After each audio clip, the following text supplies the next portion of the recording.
Subscribe कीजिए diamond study channel को और बेल आइकन दबाइए लेटेस्ट वीडियो सबसे पहले देखने के लिए। अस्सलाम वालेकुम दोस्तों, मेरा नाम है साहिल शेख। आप देख रहे हैं डायमंड स्टडी चैनल। तो दोस्तों, आज की इस वीडियो में मैं आपको बताने वाला हूँ, जो लोग मुंबई यूनिवर्सिटी से एलएलबी कर रहे हैं, तो वो एलएलबी सेमिस्टर 4 जो अभी नियर है, यानी कि 12 जून मंडे 12 जून 2023 का जो पहला पेपर है जूरिस्प्रूडेंस का, उसको किस तरीके से पास किया जाए, अच्छे मार्क्स लाए जा सकते हैं।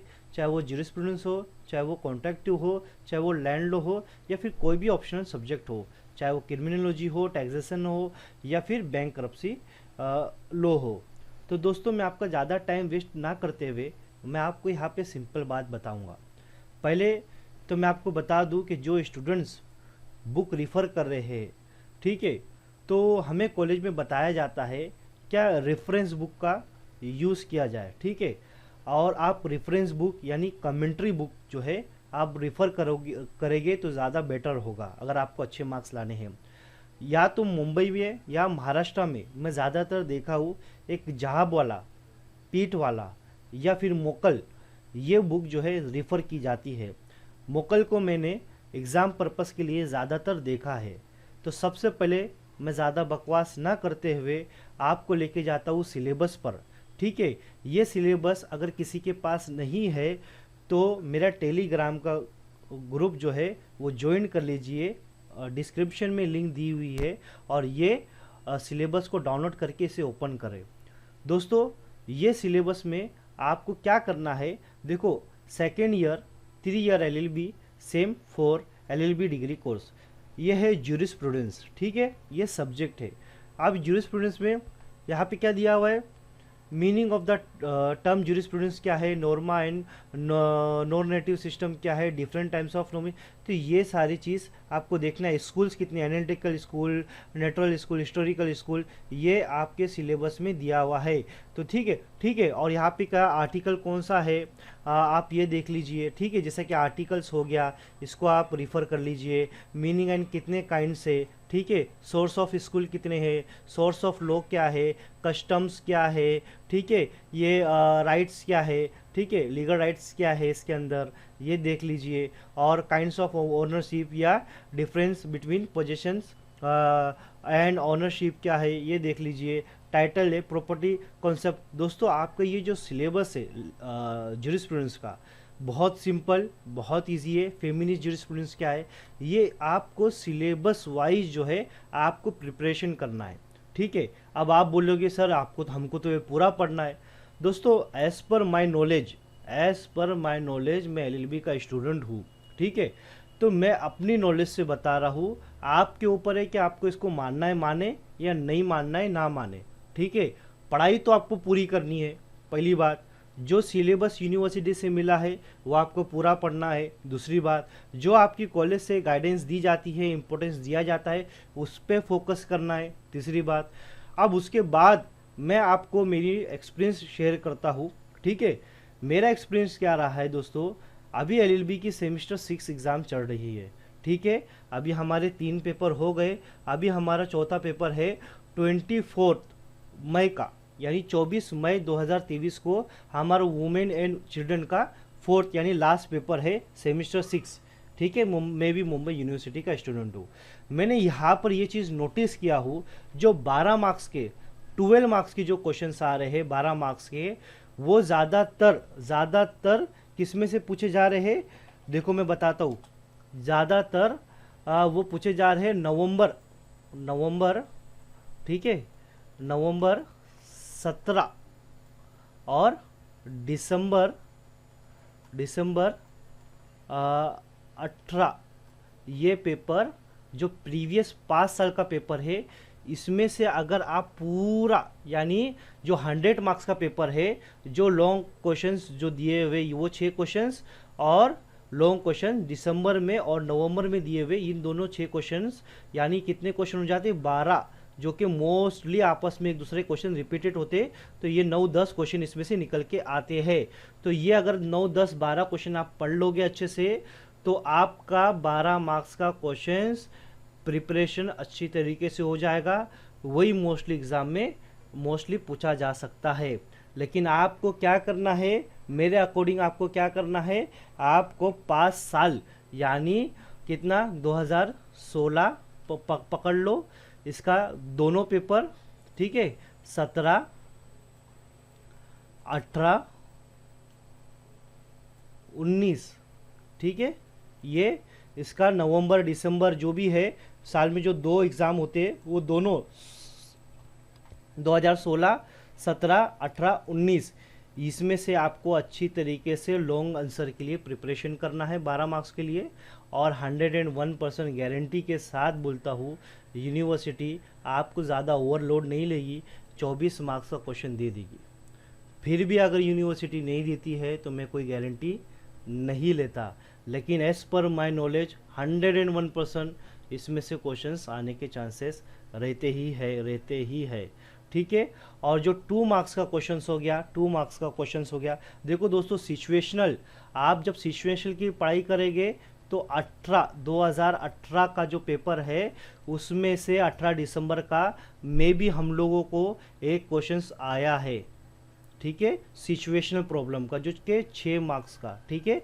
हालांकि 12 मार्क्स के रहते हैं, 2 क्वेश्चन आते हैं 6 मार्क्स के, तो 6 मार्क्स का एक क्वेश्चन सिचुएशनल 2018 दिसंबर में से आया है। तो आपको क्या करना है, 16, 17, 18, 19, 16 to 19 तक जितनी सिचुएशनल प्रॉब्लम दी हुई है वो आपको पढ़ लेना है, ठीक है। दूसरी बात आपको क्या करना है, 16 से 19 तक जो भी 12 मार्क्स के क्वेश्चन दिए हुए हैं वो मोस्टली क्वेश्चन रिपीटेड है दोस्तों, ये मत समझना कि ज़्यादा है। जो 16 में है वो आपको 14-15 के क्वेश्चन 16 में दिए जाएंगे, 16 के क्वेश्चन 18-19 में दिए जाएंगे, 17 में दिए जाएंगे, मोस्टली रिपीटेड है। अगर आप उसमें से क्वेश्चन निकालेंगे तो ज़्यादा क्वेश्चन नहीं है, डबल टिबल क्वेश्चन, इधर भी क्वेश्चन है उधर भी क्वेश्चन है, तो ज़्यादा आपको ओवरलोड नहीं होगा, मोस्टली क्वेश्चन रिपीटेड ही देखने मिलेंगे आपको। हाँ, और जो शॉर्ट नोट्स के लिए रहा, तो शॉर्ट नोट्स के लिए मैं आपको यही बोलूँगा कि आप अपनी जो बुक है, आपकी बुक है, उसमें से आप एक बार जो पॉइंट वाइज है जो उसको अच्छी तरीके से रिपीट कर लीजिए। अब देखो आपको क्या करना है, यहाँ पर सबसे पहले आपको सिलेबस ओपन करना है। जो मैं आपको बोला कि मैं गारंटी बोलता हूँ कि पेपर में आएगा, वो जो गारंटी, अभी आप मुझे कमेंट करोगे कि सर आपने पहले बोले कि मैं गारंटी देता हूँ, फिर आपने बोले कि मैं गारंटी नहीं देता हूँ, ठीक है। तो मैं अब गारंटी किस चीज़ की देता हूँ अच्छे तरीके से सुन लीजिए। आपको क्या करना है, ज्यूरिस्प्रूडेंस के सिलेबस में आना है, मीनिंग देखना है, टर्म देखना है, इसको ओवरव्यू पूरा देख लेना है, ठीक है। नहीं समझ में आ रहा तो क्या करना है आपको मालूम क्या, सिंपल भाषा बताऊँ, आपको क्या करना है, ये आना है यूट्यूब, ठीक है। अगर आपने कुछ पढ़े नहीं, बुक से भी नहीं समझ रहा है, अभी सॉरी मेरा नेट थोड़ा सा बंद है, एक से कनेक्ट कर लेता हूँ मैं इसको, ठीक है। अभी आपको क्या करना है, सिंपल ये जो ज्यूरिस्प्रूडेंस है इसमें से कोई भी हिस्टोरिकल स्कूल या सोशियोलॉजिकल स्कूल, इसको ऐसा कॉपी करना है, आपको यहाँ पे पेस्ट कर देना है, किसमें, यूट्यूब में आके, और देख लेना है इस हिस्टोरिकल स्कूल्स। यहाँ पे देखो बेसिक ऑफ हिस्टोरिकल ज्यूरिस्प्रूडेंस, कितना मिनट का ये मैडम का लेक्चर है, मे भी आपको यहाँ पे दिखा रहे 6 मिनट 35 सेकेंड। तो दोस्तों 20-20, 15-15 मिनट का आपका एक लेक्चर होगा। तो जो इसमें से ज़्यादातर क्वेश्चंस सिलेबस को देखो और 2016, 17, 18, 19 को देखो, जो क्वेश्चन ज़्यादातर रिपीटेड पूछे गए हैं उसको टिक मार्क करो और उसको पढ़ना चालू करो, आपका इजीली स्कोर अच्छे से क्लियर हो जाएगा। ये याद रखना, जो 2 मार्क्स के लिए क्वेश्चन पूछे जाते हैं वो 2 मार्क्स के क्वेश्चंस आपको उसमें से आ भी सकते हैं, प्रीवियस पेपर में से 1, 2, 3 क्वेश्चंस, या नहीं भी आ सकते, सिचुएशनल एक आपको आ सकती है। और आपको लॉन्ग आंसर के लिए भी आपको सिलेबस, पहले बात तो दोस्तों आपको सिलेबस पूरा पढ़ना है। देखो ये आर्टिकल्स वगैरह है, सुप्रीम कोर्ट क्या है, supreme court of India do not completed just in the case of article 147, ये क्या है आपको ये अच्छे से थोड़ा सा पढ़ लो, ठीक है। मीनिंग काइंड्स पढ़ लो, पर्पस ऑफ लॉ क्या है, ज्यूरिस्प्रूडेंस को अच्छी तरीके से पढ़ना है। और दोस्तों मैं आपको अपनी भाषा में बताऊं कि कितने पेजेस, बहुत से स्टूडेंट्स की ये सवाल होते हैं कि सर कितने पेजेस होते हैं चाहिए अपने को एग्ज़ाम में। तो मिनिमम आप अगर 7 पेज या 6 पेज 12 मार्क्स के लिए लिखते हैं, और 2 पेज जो है 2 to 3 पेज जो लिखते हैं आप किसके लिए, ये 6 मार्क्स के लिए आप 2 से 3 पेज लिखना है, और 12 मार्क्स के लिए 6 से 7 पेज आपको लिखना है, इससे ज़्यादा आप मत लिखिए, ठीक है। और ये याद रखना दोस्तों, आपको पेपर अभी लिखना किस तरीके से, मैं वो भी थोड़ा सा आपको बता देता हूँ। देखो दोस्तों, अभी आपको इसमें करना क्या है, अब मेरी बात गौर से सुनना। फ्रंट बैक मिलाकर, फ्रंट एंड उसका बैक मिला के पेज 2 होता है। नहीं तो अभी मुझे कमेंट आएगा सर फ्रंट बैक मिला के एक पेज आप काउंट किए, कि नहीं, फ्रंट एक पेज हो गया, बैक पेज दूसरा पेज हो गया, ठीक है। और आपको दोस्तों कभी भी क्या करना है, जब भी आप आंसर कर रहे हो तो आपको क्या है, मोस्टली रिफ़र करना है केस लो, ठीक है। पहला तो आपको केस लो रिफ़र करना है, ठीक है। अगर आप केस लो रिफ़र कर रहे हो तो ये ज़्यादा आपके लिए बेटर है मार्क्स के लिए, ठीक है। दूसरा, अगर आपको कोई कॉन्स्टिट्यूशन से आर्टिकल याद आता है तो वो रिफ़र कर लो, ठीक है। फिर आपको न्यूज़पेपर या फिर जो भी चीज़ टाइम चल रहा है, ठीक है, जैसा कि इसके अंदर कस्टम हो गया, हिस्टोरिकल स्कूल हो गया, ठीक है, इसको आप किस तरीके से कोरिलेट कर पाते हैं वो आप कर सकते हैं, ठीक है। तो ज़्यादातर आपको क्या है, इसमें ध्यान देना है, ठीक है। तो ये दोस्तों देखो, फेमिनिस्ट जूरिस्प्रूडेंस, इसका सिलेबस बहुत इजी है। आपको अगर इसके ओवरव्यू करना है ना दोस्तों, देखो कस्टम मैंने कॉपी किया, ठीक है, ये आना है आपको यहाँ पे पेस्ट करना है, कस्टम्स जूरिस्प्रूडेंस। अगर नहीं आ रहा है कस्टम जूरिस्प्रूडेंस डाल दो, यहाँ पे आपको आ जाएगा। देखो 19 मिनट का मैडम का लेक्चर है, क्या कस्टम होता है, क्या है, क्या काइंड से, ठीक है। तो ये थोड़ा थोड़ा आपको इस तरीके से कवर अप करना है, आपको ईजी वे में लिखना है, ठीक है। आपको राइटिंग थोड़ी सी में भी अच्छी निकालना है, ठीक है। और आपको ब्लैक पेन ज़्यादातर यूज़ करना है एग्ज़ाम में, और ब्लू पेन से हो सके तो आप अंडरलाइन करो, या अगर आप ब्लू पेन भी यूज़ करेंगे तो कोई इशू नहीं है, ठीक है। पेंसिल से अंडरलाइन करो, चार्ट बनाना है, ठीक है। अब कोई भी चीज़ का आपको क्या करना है, चार्ट बनाना है, ठीक है। अभी जैसा कि मैं आपको एक एग्जांपल देता हूँ, ये मैं ओपन करता हूँ वर्डपैड, ठीक है। दोस्तों मैं स्टूडेंट हूँ, मैं अपनी नॉलेज के हिसाब से मैं आपको बता रहा हूँ, मे भी हो सकता है कि मैं कई जगह गलत हूँ, ठीक है। आप 100% इस चीज़ को फोकस नहीं करना। सबसे पहले आपको फोकस करना है आपके कॉलेज में जो लेक्चर आपके प्रोफेसर सर टीचर ने बताया है वो आपको फोकस करना है। दूसरा, आपको जो सिलेबस यूनिवर्सिटी से मिला है उसको फोकस करना है। जो उन लोग ने रेफरेंस यानी कॉमेंट्री बुक बोला है, जैसा देखो यहाँ पर लिखा हुआ है कॉमेंट्री बुक कौन सी है ज्यूरिस्प्रूडेंस के लिए, यहाँ पे देखो सॉरी इसमें मेंशन नहीं है, शायद लैंड लॉ में वगैरह हो, ठीक है। ठीक है, इसमें कमेंट्री बुक वगैरह नहीं है। आपकी कॉलेज वगैरह में सर टीचर से जो है वो पूछ लेना, वो आपको 100% गाइड करेंगे कौन सी बुक से पढ़ना है। वो हो गया, जो आपको लेक्चर में पढ़ाया गया वो हो गया। सब सुनने के बाद अगर आपको टाइम मिलता है तो आप मेरी बात यहाँ पे सुनिए। आपका एग्ज़ाम जो है आपका अच्छे से जाना चाहिए, ठीक है। तो आपको क्या करना है, सिंपल तरीके से जो मैं बता रहा हूँ वो उस पर आप फोकस कीजिए। मैं ये वो स्टूडेंट के लिए बता रहा हूँ जो स्टूडेंट ने अभी तक कुछ पढ़ाई नहीं की है, ठीक है। जो मेरी तरह स्टूडेंट होते मैं उनको अपने हिसाब से बता रहा हूँ। तो अगर पेपर में ये सारे क्वेश्चन से मेरा आइडिया आए या नहीं आए, मैं रिस्पॉन्सिबल नहीं हूँ इस बात का, ठीक है। क्वेश्चन में ये सारे क्वेश्चंस एग्ज़ाम में आए या नहीं आए, मैं इस बात का कोई रिस्पॉन्सिबल नहीं हूँ। लेकिन अगर आप पढ़ाई करोगे मैं भी कहीं ना कहीं आएगा, इस बात की गारंटी है। क्योंकि सिलेबस से नहीं आया तो ये हो ही नहीं सकता, मैं तो बार बार सिलेबस से पढ़ने बोल रहा हूँ, ठीक है। अब आपको क्या करना है, अब यहाँ पे आप देखिए, ठीक है, आप यहाँ पे गौर से देखिए, बहुत काम की बात बताने जा रहा हूँ। आपको क्वेश्चन आया कस्टम, ये आया कस्टम ऑफ जूरिस, ठीक है, प्रूडेंस, ये आया आपको कस्टम। इस तरीके का आपको क्वेश्चंस एग्जाम में आ गया। अब आपको आंसर कैसे देना है, ठीक है, कस्टम आ गया, ठीक है। अब आपको जो मेरा पॉइंट ऑफ व्यू, जो मैं जिस तरीके से सोचता हूँ उस तरीके से आप अगर देखो कि क्या सही है गलत है। कस्टम ऑफ जूरिस्प्रूडेंस, देखो अब मैं क्या किया, कस्टम ऑफ जूरिस्प्रूडेंस डाला, यहाँ पे इमेजेस पे क्लिक किया तो दोस्तों देखो ये क्या आया, custom which have the force of law are two types, legal custom, conventional custom, ठीक है। तो इस तरीके से सोर्स ऑफ लॉ, ये source of formal material, legal legislation. तो क्या करना है, कस्टम आ रहा कैसे, तो मेरे को कैसा देखना है, देखो custom with sanction, legal custom, conventional custom, general custom, local custom, ठीक है। तो मान लीजिए कि मेरे को ये चीज़, ये इमेज अच्छा लगा, ठीक है, ये एज पर माय बुक लगा, ठीक है, मैंने उठाया इसको, ये इसमें पेस्ट कर दिया, ये हो गया कस्टम का। तो सबसे पहला ये मैंने क्या ले लिया, कस्टम, ठीक है। अब ये कस्टम हाँ ले लिया, लेने के बाद अब मैं आता हूँ यहाँ पे इस पर, ठीक है। यहाँ पे मैं देखूँगा बहुत सारे ओपन करूँगा जो है लिंक, तो उसमें देखूंगा कि कस्टम किसका है। अगर आपके पास मोकल है, जहाब वाला है, आप उसको रिफ़र करें, वो ज़्यादा बेटर है। देखो यहाँ पे कस्टम में से व्हाट इज़ अ कस्टम, ठीक है, इस पर पहले आने से पहले जॉन सेलमेंट, कस्टम इज़ द, यहाँ पे रुको, ये CK है, JK, तो कोई भी मैं देख लूँगा किसका है। पॉलिटिकल सुपीरियर, अभी मेरे को इनमें से किसी का भी एक जो अच्छा लगेगा, जैसे कि मान लीजिए ऑस्टिन का मैं ले लेता हूँ, JL ऑस्टिन, ठीक है, इसको मैंने क्या किया, कॉपी किया और यहाँ पे आके मैंने इसको कर दिया पेस्ट, ठीक है दोस्तों। तो अब ये क्या हो गया मेरे लिए, custom is a rule of conduct according to, यहाँ पे लिख लिया मैंने अकॉर्डिंग टू, ठीक है। अब मैं लिया custom is a rule of conduct which the govern observe, ये इस तरीके का मैंने इसका लिख के सेटल बाय पॉलिटिकल सुपीरियर, ऐसा मैंने लिख लिया इसका, ठीक है। क्या होता है अकॉर्डिंग किसके, अब क्या होता है, अब कस्टम क्या होता है, अब मैं इसको यहाँ से कोई भी एक्स्ट्रा 2-3 लाइन में, ठीक है, क्योंकि मैं ज़्यादा नहीं पढ़ता था दोस्तों, ठीक है, नॉर्मल वे पे पढ़ना है अपने को।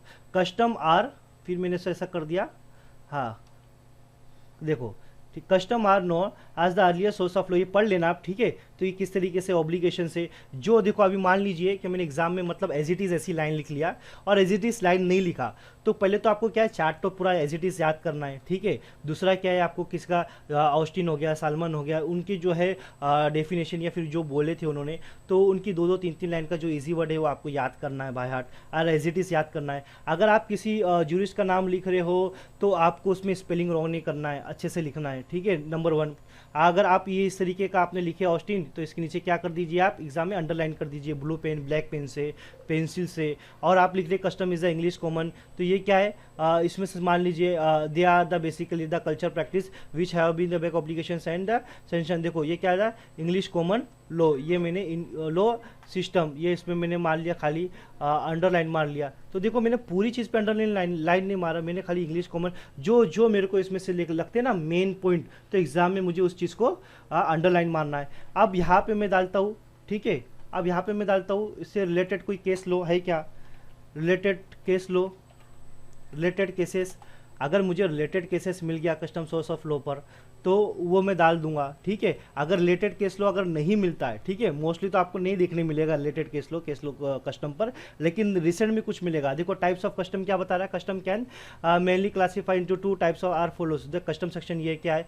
तो अब इसके बारे में जो मैंने यहाँ पे चार्ट में एक्सप्लेनेशन किया ना, ये चार्ट बनाए हो ना जो इंटरनेट से निकाल के, तो कस्टम विद सैंक्शन क्या होता है, ठीक है, नंबर 1 कस्टम विद सैंक्शन क्या होता है, इसमें से मैंने कोई 1.5 लाइन ले लिया, ठीक है, ये इस तरीके से उठाया, without sanction with sanction sorry, ये इस तरीके का ये उठाया, ये उठा के मैंने इसको ऐसा कॉपी पेस्ट किया, ठीक है। अब ये नीचे आया, मैं कर लिया, तो फिर ये सारी चीज़ मैं अपने ऑन वर्ड में लिख सकता हूँ ना, ये ऑन वर्ड्स में लिख सकता हूँ। अभी जो मैंने यहाँ पे चार्ट बना दिया हूँ, तो चार्ट को याद तो हो गया मेरे को, अब याद होने के बाद क्या है, मैं नीचे आऊँगा, यहाँ पे पॉइंट वाइज जो है वो लिख लूँगा अपने अंदाज में, जो मेरे को समझा है वो कस्टम हैविंग सेंशन, अपने पॉइंट ऑफ व्यू से जो मेरे को समझा है मैं एलोबरेट कर दूंगा उसको, ठीक है।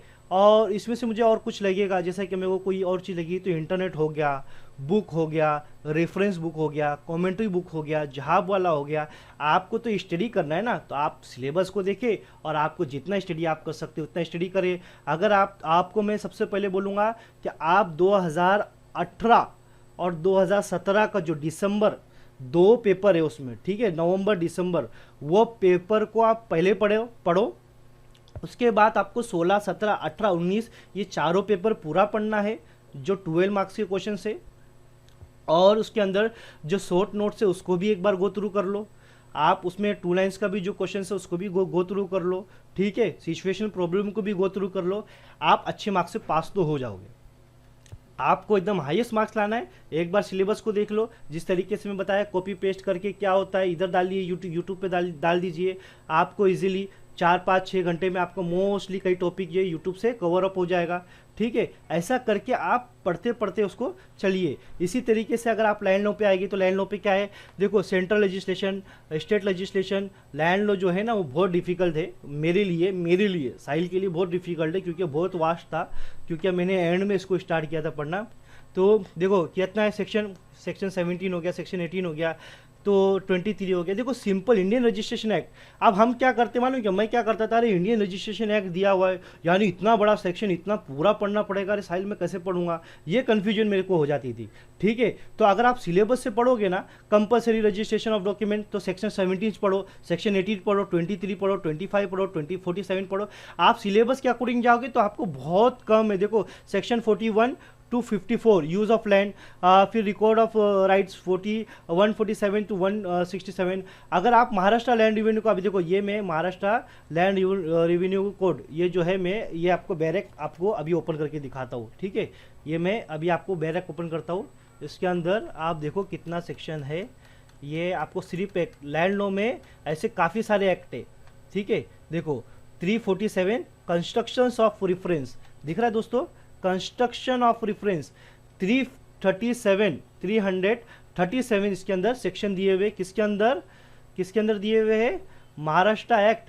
ठीक है, अब यहाँ पे देख लीजिए इसके अंदर कितने एक्ट है, लैंड एक्विजिशन है, इंडियन रजिस्ट्रेशन है, इन्वायरमेंट प्रोटेक्शन है, Maharashtra land revenue, Bombay tenancy है, Maharashtra regional and town planning है, म्हाडा है, फिर उसके बाद डेवलपमेंट कंट्रोल एक्ट है। अब कन्फ्यूजन ये हो जाती है इतने सारे एक्ट, इसमें से पढ़ना क्या है, तो सिंपल सिलेबस ओपन करो, सिलेबस ओपन करने के बाद उसमें से देख लो कि फ्लोर स्पेसेस का इसमें से है, इसमें ये है, तो गिनती का सेक्शन आपको मिलेगा, आप इजीली सिलेबस को देख के स्टडी कर पाओगे। तो आप वो गलती मत कीजिए। अगर जिन्होंने बुक नहीं भी लिया है वो सिलेबस देख के इंटरनेट पर यूट्यूब पे सर्च करें, बहुत सारे लोगों के लेक्चर्स अवेलेबल है, और गूगल पे करो, बहुत सारी पीडीएफ वगैरह अवेलेबल है, और इंटरनेट पे क्वेश्चंस के आंसर आपको मिलेंगे मोस्टली, क्योंकि सेक्शन वाइज है, उसको आप खुद से पढ़कर समझ के अंडरस्टैंडिंग करके एग्जाम में क्लियर कर सकते हो। जो स्टूडेंट ने अपनी कॉलेज का लेक्चर अटेंड किया वो तो 101% डेफिनेटली अच्छे मार्क्स से पास है, क्योंकि उनको इंटरनल में भी अच्छा मिलेगा, क्योंकि वो रेगुलर स्टूडेंट है। दूसरी बात, उनको जो एक लेक्चर में समझाया गया है वो भी उनको चीज़ अच्छे से समझने आएगी। तो आई होप मेरी बात आप लोगों को समझ में आएगी दोस्तों। जो हम गलती मतलब मैंने जो गलती किया था, मतलब सिलेबस से नहीं पढ़ना, डायरेक्ट कोई भी रेफरेंस बुक से पढ़ना, कन्फ्यूजन करना, तो मुझे कोई गाइड करने वाला इतना मिला नहीं। आई होप कि आपको ये मेरी चीज़ आपको समझ में आई रहेगी। ये प्रैक्टिकल एक्सपीरियंस में आपको सामने जो है रियल जेन्यून जो है वो शेयर किया हूँ। तो दोस्तों जिन लोगों को मेरा वीडियो अच्छा लगा हो तो प्लीज़ लाइक एंड सब्सक्राइब। कुछ भी पूछना है तो कमेंट कीजिए, diamondeducation4u.98@gmail.com पे आप मुझे मेल भी कर सकते हो। और ये जो PDF है, ये जो सिलेबस है, ये आपको मुंबई यूनिवर्सिटी की वेबसाइट पर ऐसी ही सिलेबस जो है, वास्ट सिलेबस जो आपको देखने मिल जाएगा अच्छी तरीके से, जो कि सेम एज इट इज़ है। और अगर आपके पास ऐसी सिलेबस चाहिए और ये भी आपको वेबसाइट से मिल जाएगा, नहीं मिला तो आपको मेरा टेलीग्राम जो है ग्रुप ज्वाइन करना है। टेलीग्राम ग्रुप में मैं ये सिलेबस को अभी डाल दूंगा। दूसरी बात, जो लोगों ने टाइम टेबल नहीं देखा है कि जिनका 6 जून से एग्ज़ाम था ज्यूरिस्प्रूडेंस का, वो एक्सटेंड हो गया है, 12 जून अभी बता रहा है, तो वो एग्ज़ाम का भी फोकस करे। ये अपनी कॉलेज से भी एक बार कंफर्म कर ले कि एग्ज़ाम कब है, कौन सी डेट आगे पीछे हो सकती है मुंबई यूनिवर्सिटी का। ठीक है, ये भी आप कंफर्म कर ले। दूसरी बात क्या है, आपको सिलेबस से पढ़ना है। तीसरा मैंने आपको क्या बोला, 2016, 17, 18, 19 ये आपको 4 साल के मतलब पेपर अच्छे से पढ़ना है। और अगर आपका पढ़ के हो जाएगा तो 2020 के पेपर्स भी इंटरनेट पे अवेलेबल है, जो तो डिस्क्रिप्टिव टाइप में आते हैं वो क्वेश्चंस, उसको भी आपने देख लेना है। देखने के बाद उसको भी एक बार अच्छे से गो थ्रू कर लेना है, आपकी स्टडी बहुत अच्छी तरीके से हो जाएगी। और मैंने आपको बोला कि 17 मतलब 2017 और 18 का जो पेपर है, 2017-18 का जो दोनों पेपर है उसको अच्छे से पहले पढ़ना, ताकि मैं भी बहुत सारे लॉन्ग आंसर में question same to same as it is repeat हो रहे। और दोस्तों इसके साथ मैं आपको एक चीज़ बताना चाहूँगा, अभी मैं एकदम मेन काम की बात बोलने वाला हूँ। ठीक है, पूरा प्लीज़ वीडियो देख लीजिए। ये मैंने आपको सिलेबस बता दिया, अब मैं आपको क्वेश्चंस बैंक बताता हूँ। दोस्तों जब मैं सेमिस्टर 4 में था, ठीक है, सेमिस्टर 4 में था, तो उस टाइम पे कैसा ऑफलाइन फर्स्ट हो गया था हमारा, ऑनलाइन 3 सेमिस्टर हुआ, फिर सेमिस्टर 4 जो है हमारा ऑफलाइन हो गया। तो हमको यूनिवर्सिटी की तरफ से कुछ क्वेश्चन बैंक प्रोवाइड मिली थी। तो कुछ लोगों ने बोला था कि ये यूनिवर्सिटी की तरफ से ये क्वेश्चन बैंक नहीं है, कुछ लोगों ने बोला था एक यूनिवर्सिटी की तरफ से। अब मुझे पता नहीं कि ये यूनिवर्सिटी ने ये दी थी या नहीं दी थी, क्योंकि ये व्हाट्सअप के थ्रू जो है वो क्वेश्चन बैंक आया था, तो ये चीज़ मुझे मिल गई थी। तो यहाँ पे आपको क्या करना है, ये भी मैं आपको आपके उसमें ग्रुप में शेयर कर दूंगा, इसको देखना है। ठीक है, तो अभी आपका MCQ पैटर्न तो है ही नहीं, तो इसलिए आप MCQ मत देखो। आपको क्या करना है, सिंपल इसके नीचे आना है। ठीक है, जो तो 3-3 मार्क्स के क्वेश्चन आते थे, देखो मैं आपको बताता हूँ ये कौन सा है, डिस्क्रिप्टिव क्वेश्चंस लैंड लॉस। ठीक है, ये लैंड लॉस है। इसके ऊपर कौन सा है, ठीक है, चलो लैंड लो पे डिस्कस कर लेते हैं। ठीक है, identify the salient features of fair and compensation of and transparency in the land acquisition rehabilitation.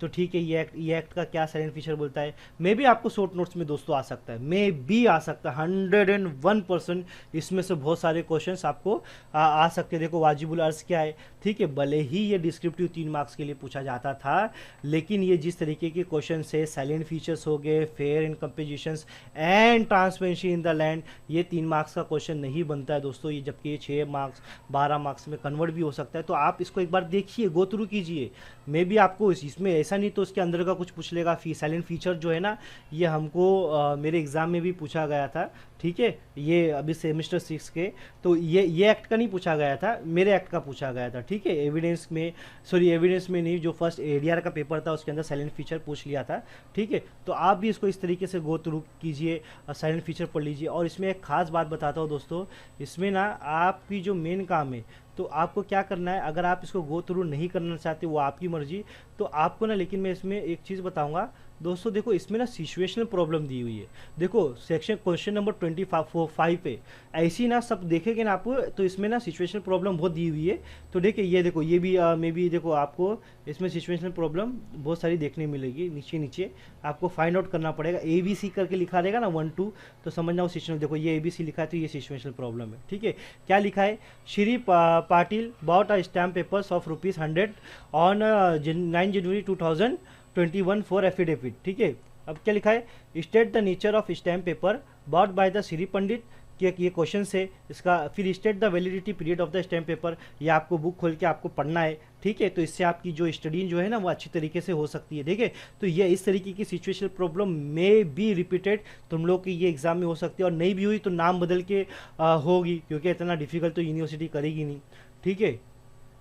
और देखो दोस्तों, यहाँ पे भी क्वेश्चन नंबर 25 को देखो, mister A builder in the Mumbai commences development after the permissions. तो देखो लिखा है, फिर इसका क्या लिखा है, what will be the effect, what will be the development undertaken by mister A be called S. तो ये इस तरीके का ना क्वेश्चंस आपको लिखिए, उसको सोल्व कर कीजिए आप, ठीक है। उसको सोल्व कीजिए, उसको अच्छे से देखिए कि क्या लिखा है, उसको समझिए, तो मोस्टली इसमें से रिपीट होगा। तो जैसा लैंड लॉ का बताया, इसमें से जूरिस्प्रूडेंस का देख लीजिए, कॉन्ट्रैक्ट का देख लीजिए, तो इसमें से पढ़िए, ठीक है। अभी आपके पास कितना है, आज तारीख है आपके पास 20, तो आप डेली के अगर जैसे कि अभी 25 तारीख तक आपने अगर लैंड लॉस पढ़ लिया, फिर आप 30 तारीख तक आपने क्या कर लिया, जूरिस्प्रूडेंस पढ़ लिया, फिर आप 5 तारीख तक जो है आपने कोई कॉन्ट्रैक्ट पढ़ लिया, फिर आपने डायरेक्ट 12 तारीख तक जूरिस्प्रूडेंस पढ़ के एग्जाम दे दिया। इस तरीके का आप टाइम बना के 5-5-6 दिन पढ़ के पढ़ेंगे अच्छे से, अगर 5-5-6-6 घंटा डेली का, तो आपका अच्छे से कवर अप हो जाएगा, ठीक है।